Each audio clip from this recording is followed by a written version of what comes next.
உன்னால பேச முடியாதபடி யாராவது உன் வாயை கட்டி போட்டிருக்காங்களாடா? ஆமான்னு சொல்ற மாதிரி இருக்கு. எங்கக்கா இருக்க நீ? யாரு உன்னை இப்படி கட்டி போட்டிருக்காங்க சொல்லுக்கா. அவளுக்கு தான் வாயை கட்டி போட்டிருக்காங்களே, அவ எப்படி பேசுவா? ஐயோ ஐயோ, எங்க வீட்டு பிள்ளைய பேச முடியாதபடி யாரோ கட்டி போட்டிருக்காங்களே. ஐயோ, நம்ம போய் நம்ம பிள்ளைய யாரையோ காதலிச்சு ஓடி போயிட்டால நம்ம எல்லாம் நினைச்சுட்டு இருந்தோம். ஆனா இப்படி கட்டி போட்டு வச்சுக்கிறாங்களே. என்னக்கா இருக்கும் அவளுக்கு? சுந்தரியா, சுந்தரியா எங்க இருக்கு? உனக்கு ஏதாவது தெரியுதா?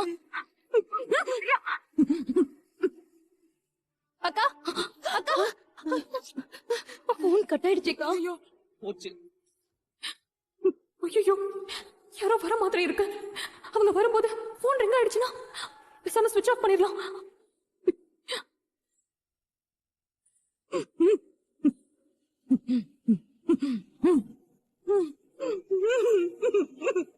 தனோ, திரும்ப அந்த நம்பருக்கு ஒரு தடவை போன் பண்ணி பாரு. சரிக்கா.